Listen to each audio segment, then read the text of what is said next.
thanks so much, Matthew, for coming. You're very welcome. Thank you for asking me. Anytime. I will start by asking you, did you know that music was something you always wanted to do? Yeah. So I have that really cliche answer of that it was like bred into me. So my dad's a musician. Like pretty much most people in my family have some sort of professional connection with music. So I just grew up knowing nothing else, you know. And then to reaffirm the knowledge that I wanted to be on it, I had a job in a call centre for 2 weeks. And I didn't go back because I hated it. I absolutely detested it. So then I always knew that music was going to be what I did long term. It was just whatever means it took to get there. And then it was just, that's what I've been at since, you know. So obviously your family are really supportive of you doing music.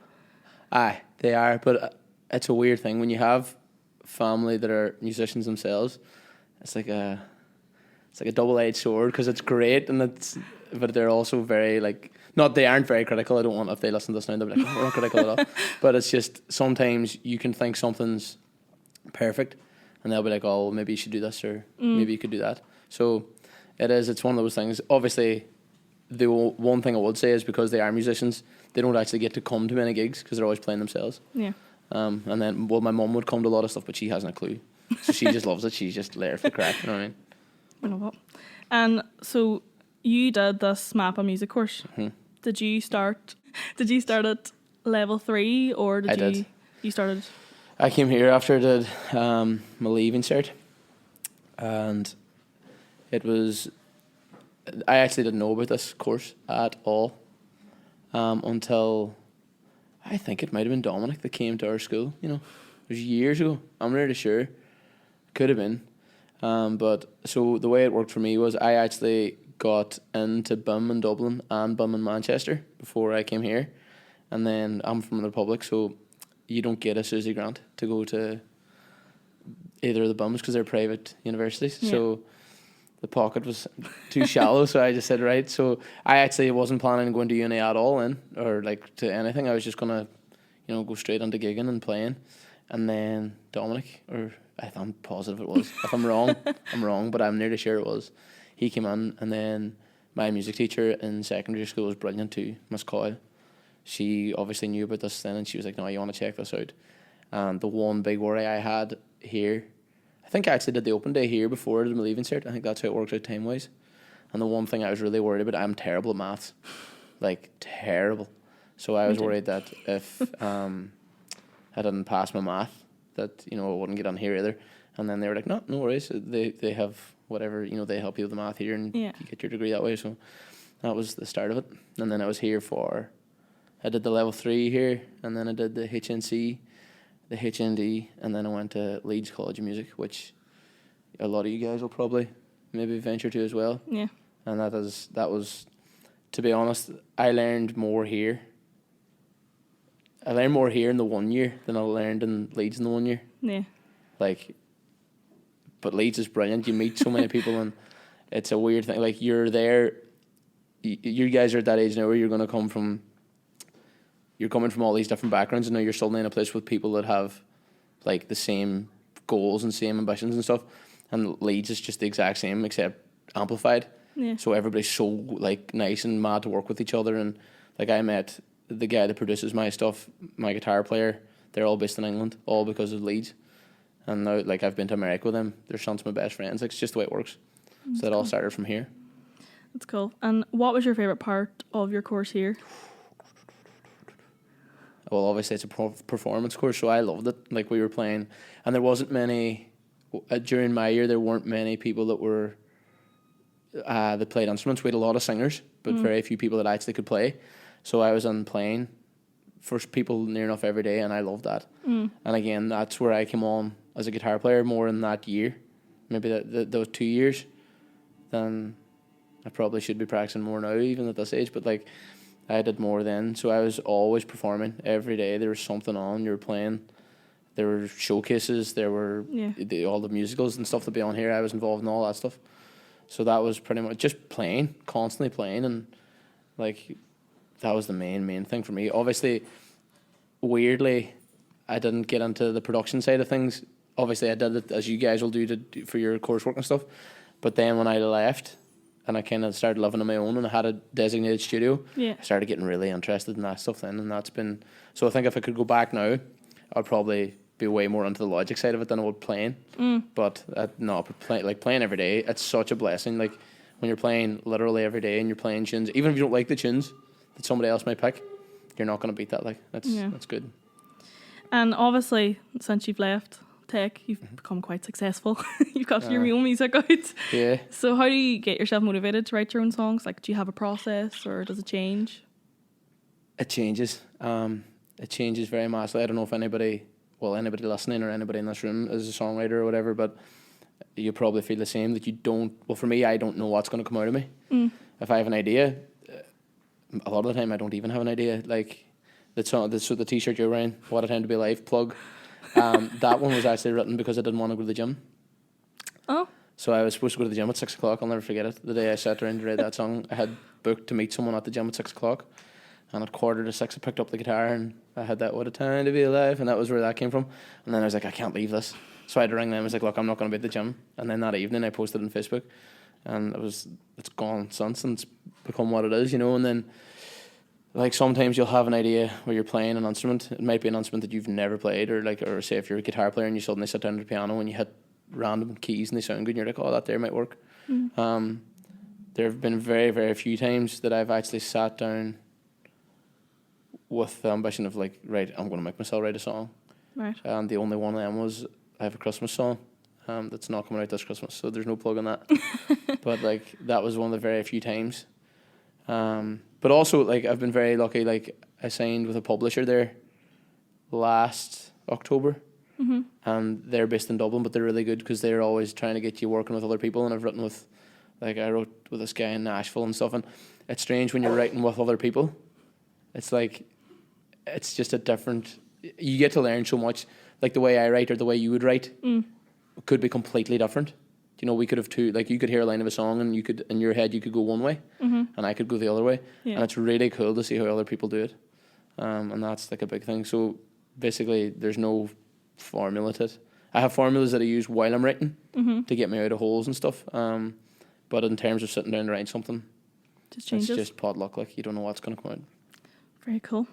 And what advice do you have? We kind of talked about this before we started recording, but like, what advice would you have for like kind of building a social media and posting covers or your own material on a social media? Honestly, you need to make the decision early as to what you want your social media to be. I have this weird story, but obviously we're in Derry, and I was playing one night in a bar up the town, and a fella said to me, if you weren't good looking, you'd be shite. Right?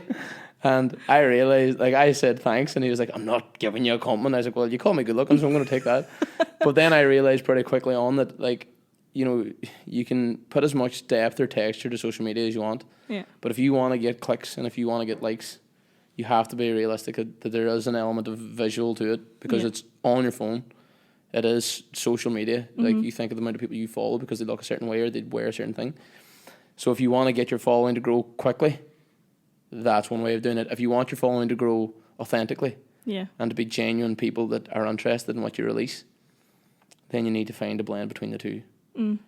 Like, obviously, my Instagram at Matthew Crumpsey plug is like when I post covers, they do well, and then they might do well for 5 weeks, and then on the 6th week it'll be like no engagement, and it's all because like algorithms. The more you get into it, also if you are going to have a social media presence, you need to be aware of this stuff, how algorithms work, how promoting your ads work, how paying for them works, figuring out which is the best way to do it for you, figuring out where your demographic is and how much you want to be applying to hitting said demographic. But like, then what'll happen then is I might post a 30-second video of a song that I was writing on just like a camera on my phone, and that'll do way better than any of the last 6 weeks. But then if I was to do it 2 weeks in a row, they wouldn't even look at it the second week. Do you know what I mean? It's just, you very quickly you become aware of how your following reacts.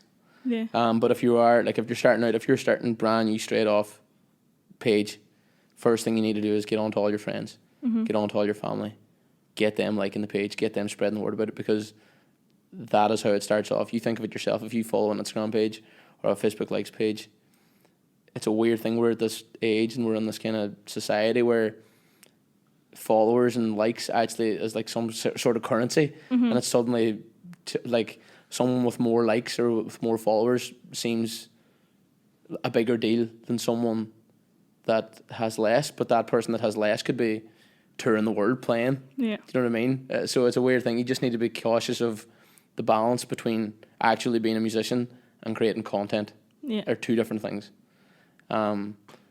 And the reality is, like, you just want, if you're trying to get followers, you need to be. Well, TikTok, as that's what we were just chatting about, Yeah. it seems to be going well for people that write their own stuff, because they're all doing these like reaction videos, and like people love a story. Yeah. Like, it's no different than X Factor loved a story. People love, like, if you give it a video and, oh, this is my dad hearing my song for the first time, that stuff blows up, you know. Yeah. So you just need to be aware of it, keep an eye on it the whole time, but don't get addicted to it. And also, if I was to give one final bit of advice on social media, is keep it separate. Like, post your video, leave your phone. Yeah.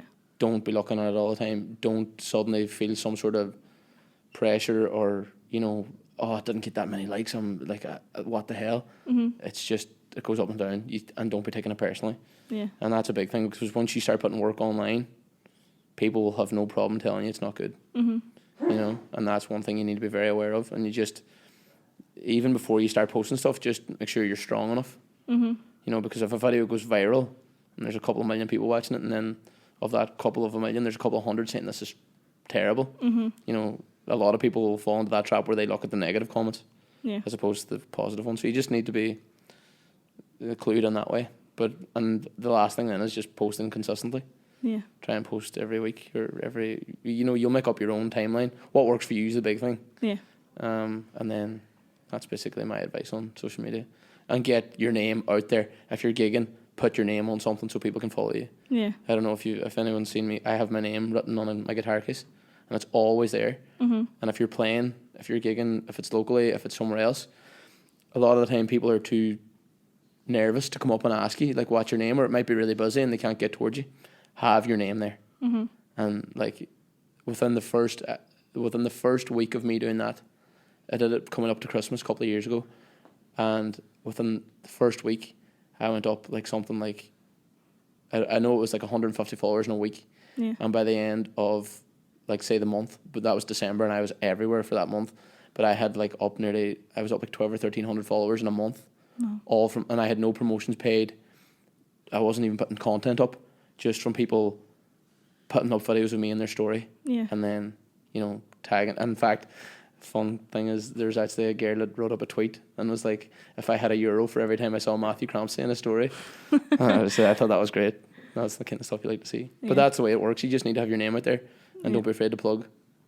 And then, like, with your social media, Yeah. you have your personal and your music together. Yes. I have a music page at Kitty Lunch Music. Yes. And I have my separate personal page. Was that just a decision you made, or do you think it works better? So I actually have a separate private page that I post, and it's literally only my mates on it, and my family. For the longest time I had, as you say, personal and music mixed. And I'm just at that age now where, like, I'm 26 and I just want to keep my personal life personal. Yeah. And I'm starting to I'm very lucky that I'm starting to the wheels are just starting to turn, and I'm starting to get a wee bit of traction and stuff starting to work my way. And I kind of want to just be as prepared for that if something did go well, that I wouldn't have to be like, I'll have to delete all these pictures of me full, or, you know. So I'm just trying to keep it that way.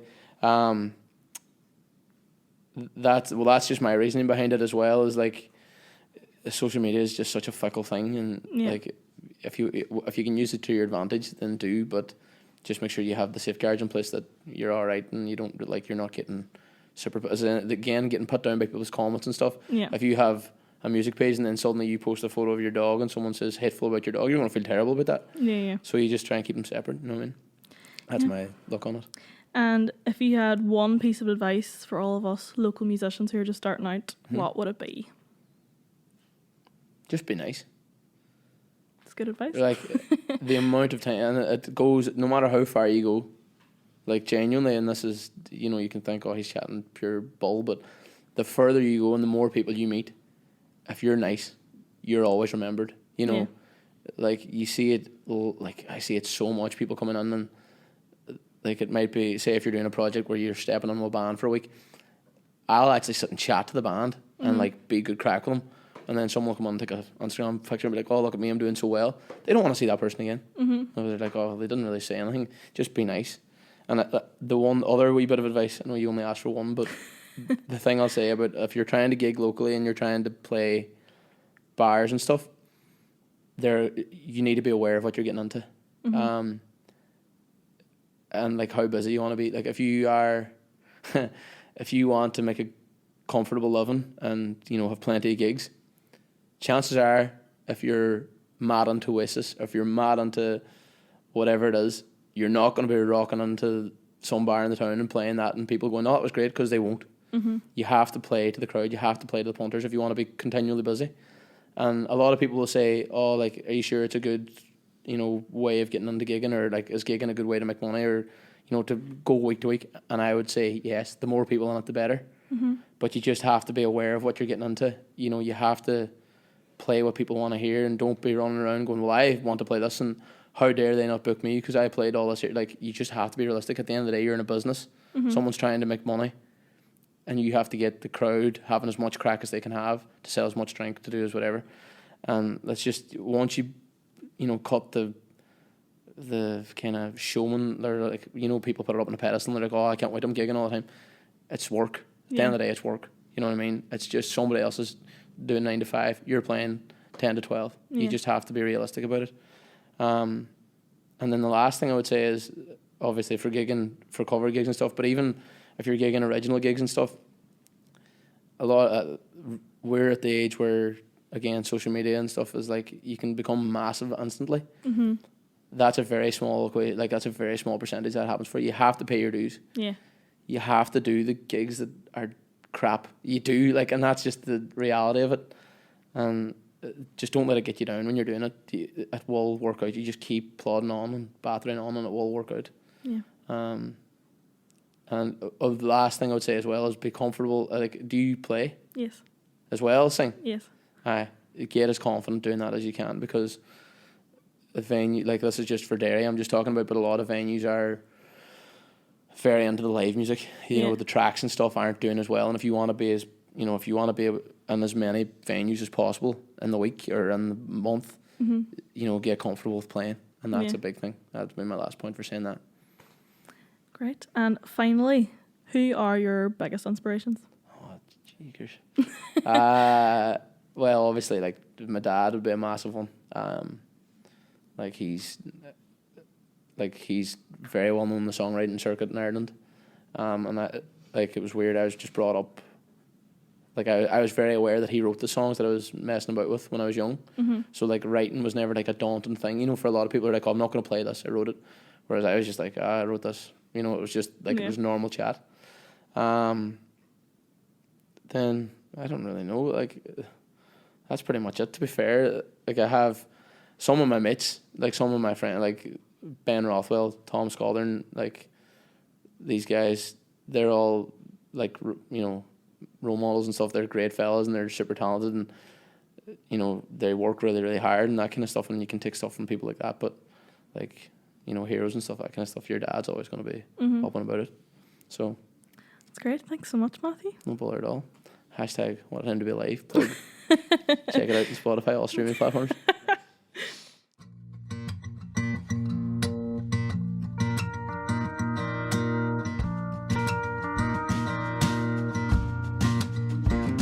There's no need for education, now that Google knows it all. If I need some information on anything at all, a simple tap or click is all it takes, and the answer's there online. What a time to be alive. I can talk to complete strangers, people I've never even met, and all I have to do is send a simple friend request. I really liked your picture, I hope that you like mine. What a time to be alive. And the children that we're raising, they're never gonna know the joy of playing outside in the sunshine, rain and snow. They all just wanna stare at screens and spend their days inside. What a time to be alive. And there are people that are working 40 hours a week, just trying to make a living and trying to make ends meet, while others have no option but to take a place in line. What a time to be alive. And the faith that people practice, to which they dedicate their lives, it dominates their judgment of what is wrong and what is right. They'd never take his name in vain. In his name they take your life. What a time to be alive. And the children that we're raising, they're never gonna know the joy of playing outside in the sunshine, rain and snow. They all just wanna stare at screens and spend their days inside. What a time to be alive. Some say the world's gone crazy, but it's always been the same. It's the people living in it, we're the ones to blame. The wars we fight, what's wrong, what's right, the strongest will survive. What a time to be alive.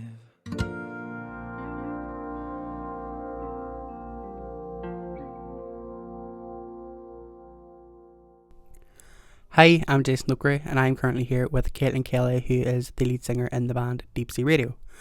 Hey Caitlin, do you come from a musical family? If not, can you tell me what got you into music? Hello, I definitely don't come from a musical family. Like, I don't think one person in my family plays music or like an instrument or anything. But when I was younger, my daddy's friends started doing guitar lessons. So I was like, you know what, I may as well go. So I started doing them. Didn't get very good. My fingers were too small and all. I had a massive guitar as well. And then just like from there, as you grow up, you know what I mean, went on the wee emo phase, started becoming like obsessed with bands and stuff. And then Hannah Montana obviously played a big factor. It's like I only have her life, but no, didn't come from a musical family. It was just kind of like growing up and all, and like obviously music being a big part of my life, and then kind of took an interest from there. How does the band Deep Sea Radio come up with music? It's honestly just like messing about. Like, we don't have a process or anything for writing songs. We just, so if like one of us can't make it, it would obviously just be like four of us because we're a 5-piece band, and it would just start out with like Sean messing about with guitar chords. He's obviously one of our guitarists, and then he has all this like techie equipment like pedals and stuff. He'd just mess about with that, see what sounds good and like record it, and then he'd keep that and then start doing like other stuff as well, kind of taking pieces, just like broken pieces and all, putting them all together. And then obviously Joshua would come in as well with like other chords that would kind of contrast what Sean has made. Then Ryan, they would show Ryan that in the studio, and he would just come on with the drums, and then obviously Connor with the bass would just come on as well and start doing his thing. And then I would just kind of try and throw on like random lyrics. I always just sing like random words, did like their chords and stuff in the pieces that they've made up, and melodies and all too. I find making melodies well difficult, but it's all random. Like, we all just bring it together kind of in the studio. We do our own thing, put it together, and then try and figure something out, but there's no like process or anything. Who is the band's biggest inspiration? For me personally, like not speaking for anyone else, it was a band called New Dad, and how that happened. So like, we started the band ages ago, obviously before the social medias and stuff were put up, and I had quit before we even like started any of that. I was like, it's not for me, I don't think, because I went to one practice and I was like, I don't know, like I don't know if I'm feeling it. But then I was out one night in Sandino's with Joshua, and he had a ticket to a sold out gig, and I was like, may as well come down with me because I was drunk and I was like, I was trying to sneak in. And I got in and it was a band called Nuda playing. And I was just like, oh my god, this is unbelievable. And I was like, right, sent a wee text in the group and was like, it's me back in. So for me, they would be like one of my biggest inspirations anyway, obviously, because they got me back in. And then genre wise, we would call ourselves like a shoegaze or dream pop band. So like inspirations for that would be bands like Widow's Peak and Slowdive, and also Widow's Peak, Slowdive, and like Mazzy Star and Duster. They would be the biggest inspirations. How has COVID affected the band? COVID hasn't really affected us because like we started when everything was opening back up again, so like gigs were starting back up and the studio was open and all anyways, like so we just do our own thing. But obviously then people like having to isolate and stuff, like say one of them got like COVID or whatever. I got COVID actually and I couldn't sing and that like really messed up my voice, so that obviously had an effect, and the fact that we couldn't practice for a while, like, and then just things like that, like having to isolate and all and stuff like that. But speaking like generally, we haven't really been affected because none of us have got COVID like when we were supposed to be practicing. Well, actually me and Josh did, but like that was kind of it. Then everything else has just been kind of smooth sailing so far, thankfully. Happy days. Thank you, Caitlin, for coming on and recording this podcast. Thank you, Jason, for having me. Hello everyone, my name is Connor Carton and today I'll be talking about the origins of satanic panic in music. Many people are unaware of the term satanic panic but know what it is, so I'll just explain it. It was a moral panic that started in the 1980s and continues to this day but in a lesser form. It comes from the mass hysteria over 12,000 unsubstantiated cases of satanic ritual abuse that were being reported all over the US in the 1980s. Although that time in the US was a time of economic growth and financial prosperity, it was also a time of unease, centered in population growth, urbanization, and the rise of the double-income family model, which resulted in a sharp increase in the need for daycare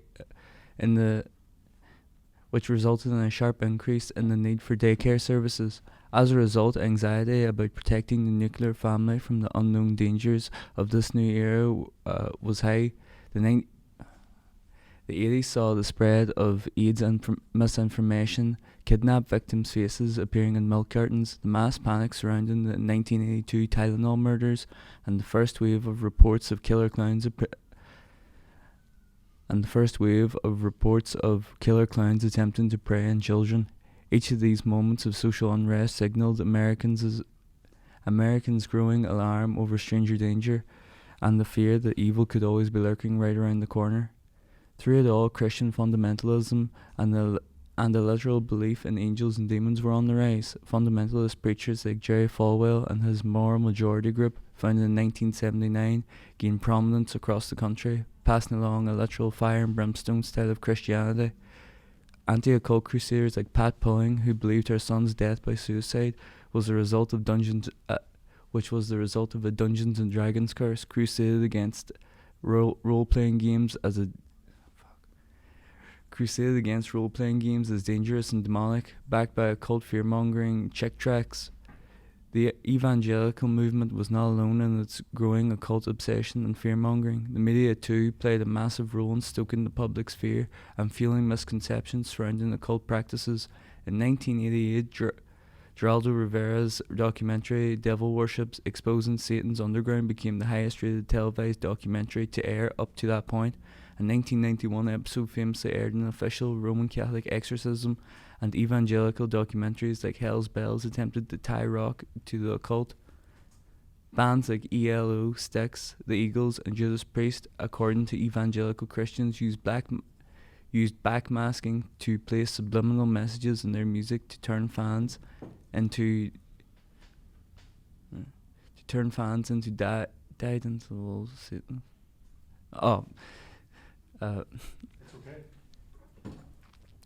Subliminal. Hang on, I'll just say. Christians used backmasking to place subliminal messages in their music to turn fans into dyed-in-the-wool Satanists. Evangelicals believed that artists from across the rock spectrum were placing secret messages in reverse in their albums. To decipher their meanings, all one had to do was play a record backwards. For instance, Light Rockers' Cheap Trick included the phrase "Satan holds the keys to the lock" in their song "Gonna Raise Hell." I will now play a clip of what was said. The backmasking controversy of the Satanic Panic reached its climax in 1990 when Judas Priest were taken to court after it was claimed that they had driven 2 fans to suicide through the song Better By You, Better Than Me. The accusation claimed that they injected the subliminal message "Do It" in the song, which was meant to push their fans to a suicide solution. I will play that clip now. Judas Priest were exonerated, but heavy metal remained a lightning rod for controversy and a clear sign that anyone listening to anything heavier than Madonna was in service to the devil. This brings an end to a brief look at the origins of the This brings an end to a brief look at the origins of the Satanic Panic in music.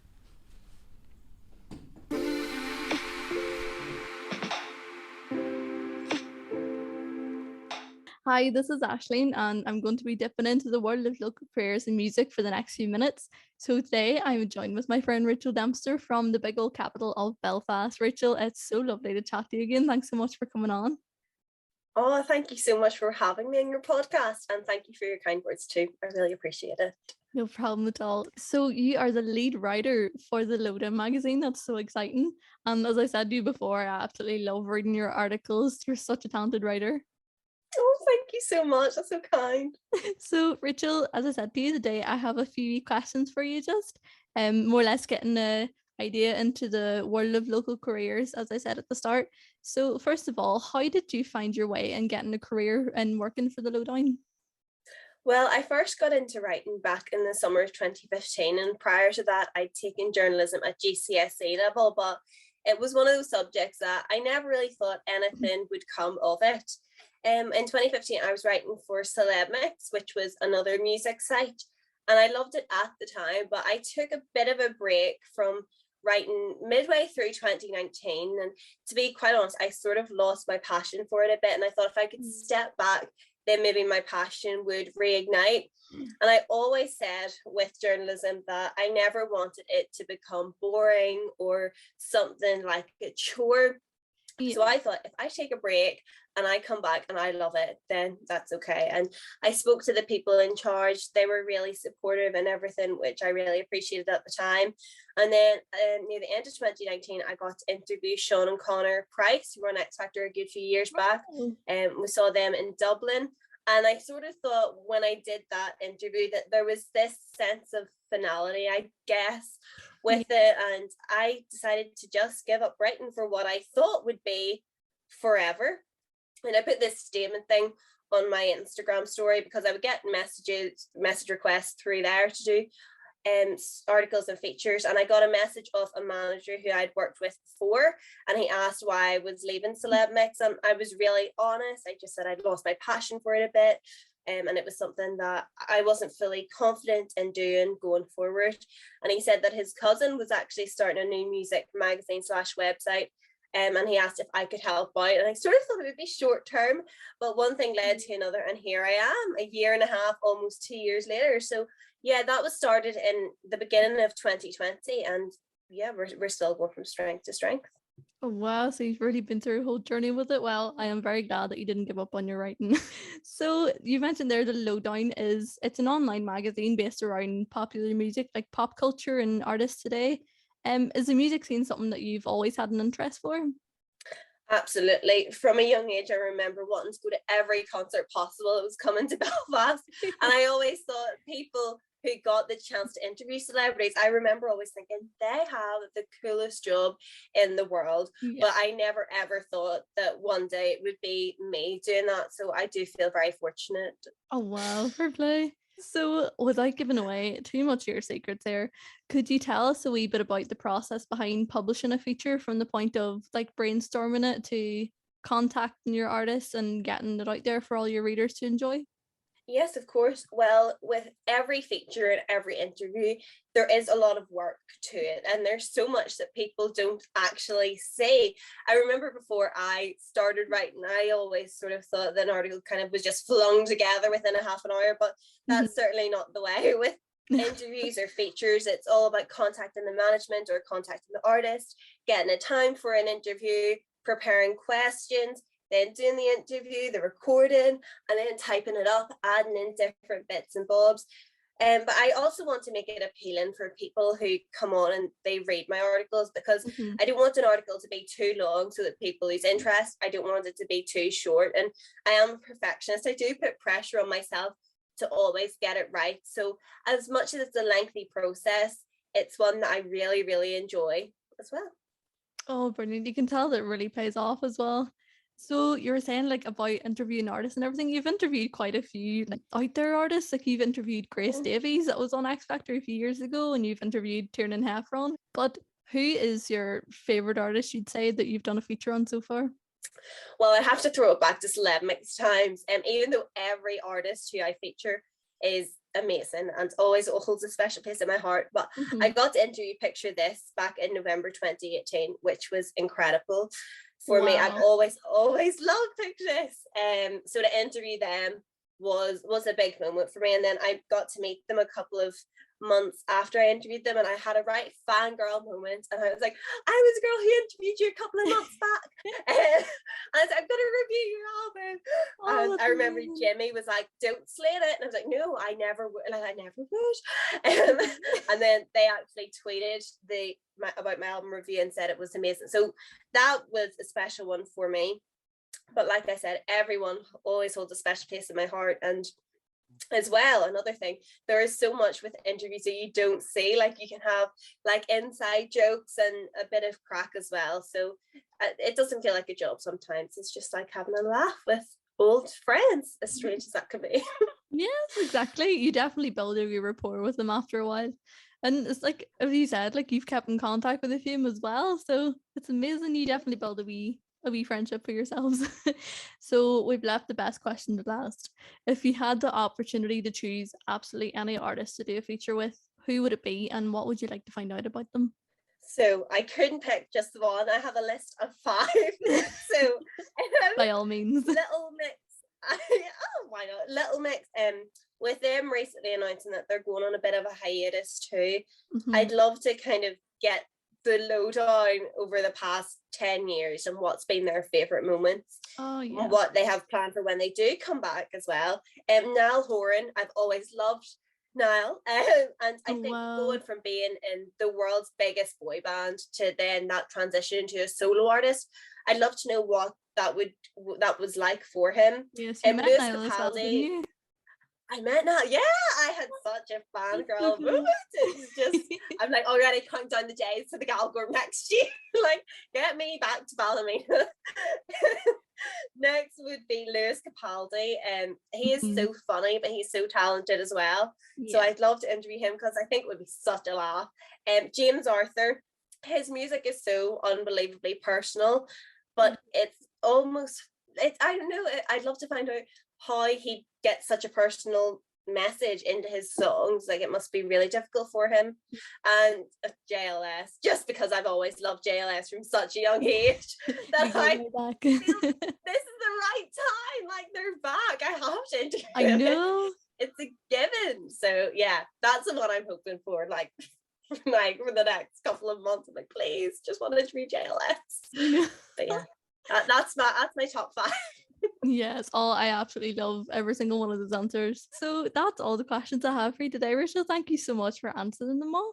And thank you so much for your time. It's been lovely chatting to you again. And if you want to give the lowdown a couple wee shout outs on your socials, by all means, go ahead. Yes, of course. So our Twitter and Instagram is at get_the_lowdown. And then our website is thelowdown.online. Perfect. So you can go ahead onto them socials and on the websites and check out all of Rachel's lovely articles that she's written. So thank you so much again, Rachel. It's been lovely chatting to you. Thank you so much for having me. Bye. Hello everyone, and welcome back to Production Techniques with myself, John Kern.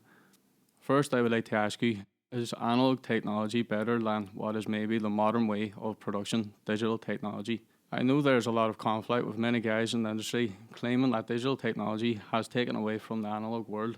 Some say that not using some aspects of analog gear has bad effects on the production. However, some would say that digital has really changed the game and has its place in music production, and are all for the digital aspects in music production. Today I want to dive into synthesizers and how the emulations of plugins compare to the hardware, and also run you by with some pros and cons on this topic. First, we will look at the analog technology and some of the pros of using this gear in the studio.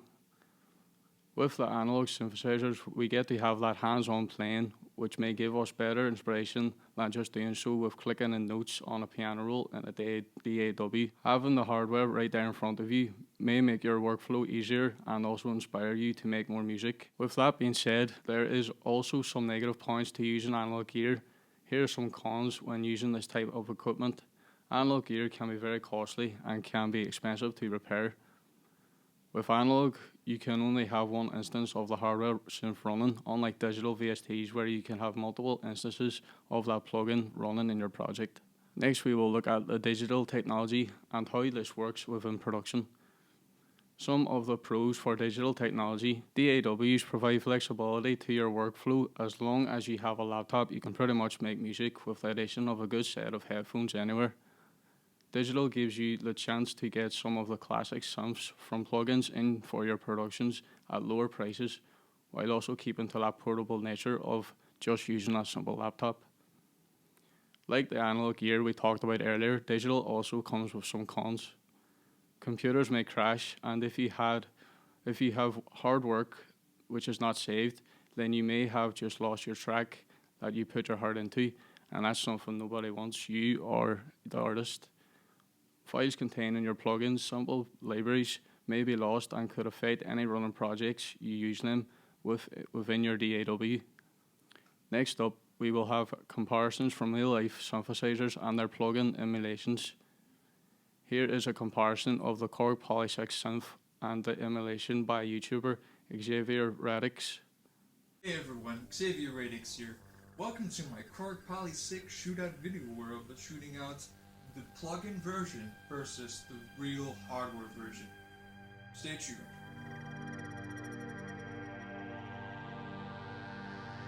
I've got the real original Korg Poly 6 right here, and I've got a MIDI controller right here that's controlling the Poly 6 plugins. So without further ado, let's start the comparison.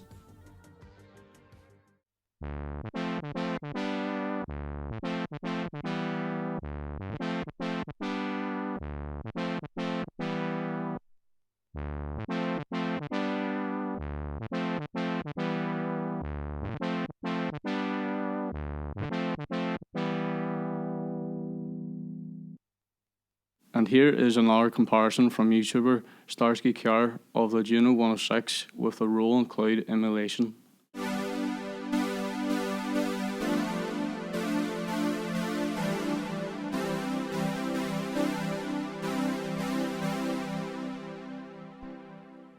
Hi, welcome to my comparison of the Juno 106 and the Roland Cloud soft synth version of the Juno 106. So, let's just take a look at a simple sawtooth on this, and let's play the same on the real thing.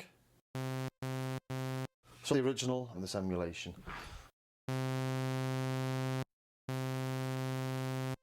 And you can hear straight away they're really close, if not identical. Overall, I believe that there is a place for both analog and digital in today's world. If you can afford the money to get yourself some vintage synths, by all means go for it. If you believe that it's worth more to you spending less money and getting VSTs for similar results, by all means do that too. You could even use some of the savings to add to your studio, whether that be for a new set of headphones or a new chair. Either way, it's up to you what you want to do in your studio and what works best for you and your workflow. This has been John, and until next time, I'll see you then.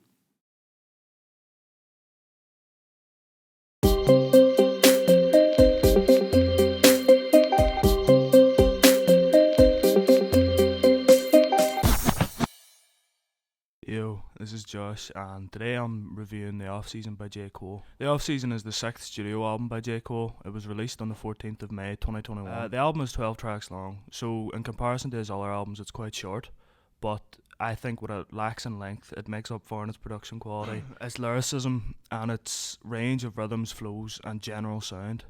The album is one of the best albums of the year for hip-hop, and honestly I could say in music in general, but maybe that's my bias showing. But in comparison to other albums by J. Cole, it's honestly not his best.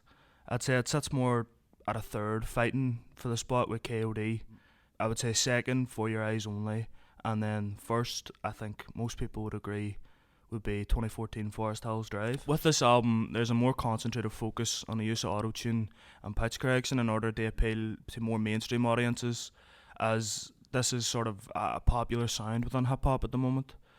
But in saying that, J. Cole still manages to keep his sort of root style in terms of wordplay, lyricism, the story-based sort of way he constructs his songs, and I feel like he meshes the two in a really unique and modernised way for hip-hop. The production within the album is top-notch, and I go as far as to say it is perfect within the album. I genuinely can't think of any song that isn't got the beat just perfected. It uses a pretty unique array of samples along with original sort of constructed to provide an authentic hip-hop feel while sort of still bringing in that modernised feel. The flows and the rhyme schemes in particular of note, being that his metaphors and wordplay have been on par with his best work. A particular example would be the song Close, in which he keeps a single rhyme scheme throughout the entirety of the track without it ever feeling boring or repeated. This, along with the fantastic use of imagery in addition to the story being told, further shows why J. Cole is heralded as one of the top 3 hip-hop artists as of right now, and to some he is considered the GOAT of this generation. There's only a few artists featured on the album, something that J. Cole is quite notorious for. Featured artists are 21 Savage, Moray, Lil Baby, Black and Baz. The features in the album are all top notch, rising to the level that J. Cole himself sets with the body of work. In particular, 21 Savage is an artist who rose and adapted to the style of music, because if we go back and look at his other songs, the sort of content that's looked at as well as the flow doesn't change as much, but the content and the wordplay, it really does rise to the occasion. My favourite track personally in the album is Pride is the Devil. This track in particular would be a standout amongst the already stellar selection. Part of the reason is the insane feature from Lil Baby, who seamlessly transitions into the song and is himself a rising star within the music industry and is an established star within hip-hop. As well as this, the song's fast-paced action, mixing with the themes of guilt, shame and pride, and how these emotions can disturb our lives, causes it to stand out, a double-edged blade, both of quick and hype, as well as being deep and meaningful. The track I find to be my least favourite is Hunger on the Hillside. This isn't to say that the song is bad by any stretch of the imagination. In fact, it's still a strong song and has quite a soul-searching energy to it at times. However, at other times it begins to sound like a braggadocious rap song. In truth, I still like the song. It just feels lost and directionless at times, unable to determine which route it wants to take. Perhaps that was the artist's intention, to show the duality of being a rap superstar, whether it's to search for the light or embrace the darkness of fortune and fame. And generally that is one of the main issues I have with the album as a whole, is its theming and the thematic sort of way that it carries itself. Is it feels a bit directionless. At times it feels like it wants to be sort of deep and meaningful, and it wants to be a questioning, but then at other times it feels like it is just out to be bragging, and it is out to just prove that he's the best. So maybe that is it, because on the lead up to the track's release there was a freestyle done on the LA Leakers, which was sort of received in a sense that J. Cole is back, and he's back to search for that crown again. Overall, the album I would say is one of the best albums to come out of 2021, showing once again that J. Cole can rival any musician of any genre, showing his versatility to create hype and head-bopping tracks whilst keeping his soul-searching authenticity. Overall, out of 100, I would give the album an 87, a very high score, but definitely not perfect by any stretch. But like I said, it is a great album, and I think it's one of the best albums to come out of this year. Hello, my name is Philip, and today I'll be talking about the Zambian rock scene in the 70s and how economics and politics caused both the birth and the death of a vibrant and progressive music scene. The Zambian rock scene only lasted for just under a decade, but the bands and artists who emerged within the scene were highly proficient musicians and incredibly original. They often played sold-out shows internationally and were constantly bouncing off each other's creativity and musical progressions, with only a handful of the artists still being alive today, including two of the most prominent figures, Ricky Elalonga and Jaggery Chanda. Zambia is a country located in southern Africa, and in 1964 became independent from Great Britain. Their new and first official president, Kenneth Kaunda, planned to modernise the country by bringing more wealth and culture into their society. He did this by keeping all the profits from the copper mines from leaving the country, which in turn gave more wealth to the workers. Now with young workers having money to spend, more people started heading to clubs and buying records.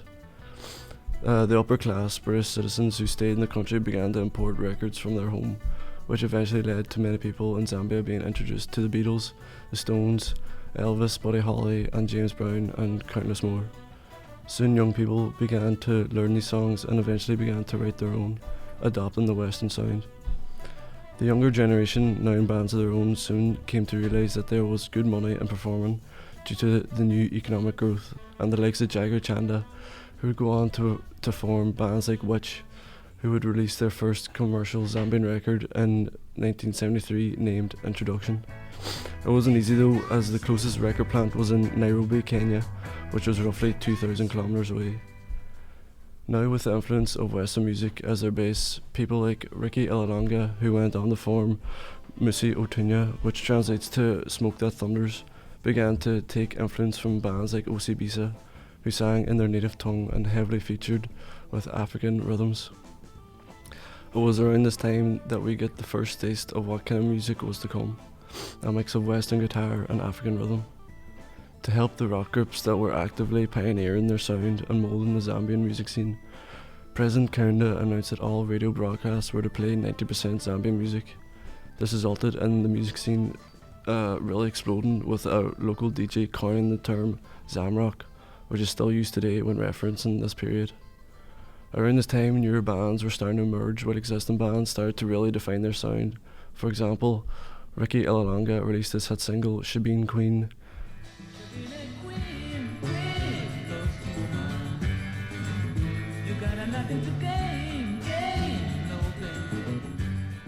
which released their album Lazy Bones, which had a more refined fuzz sound.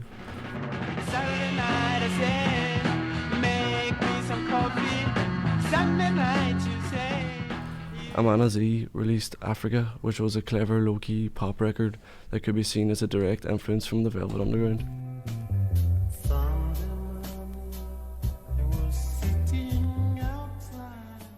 And Salty Dog releasing their psychedelic self-titled debut album.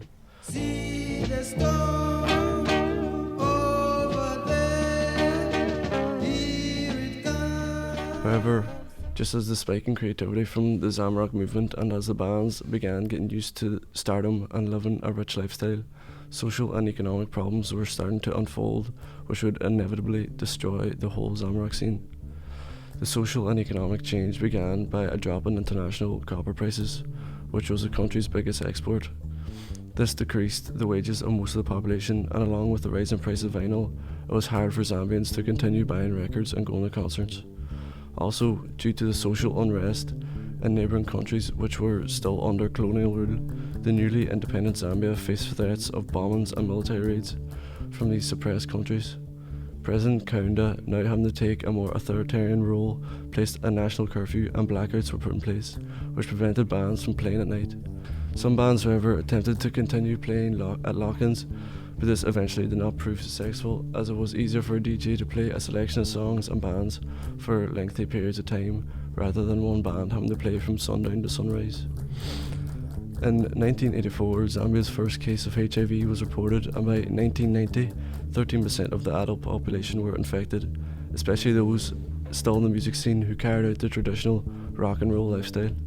Almost all Zamrockers who remained in Zambia are believed to have died from HIV or HIV-related issues. So, with no market to buy records and no bands to take care of the master tapes, the music nearly died out. Only recently have music blogs and indie record labels began to talk about and release any remaining music that they could salvage, bringing Zamrock back to the public ear.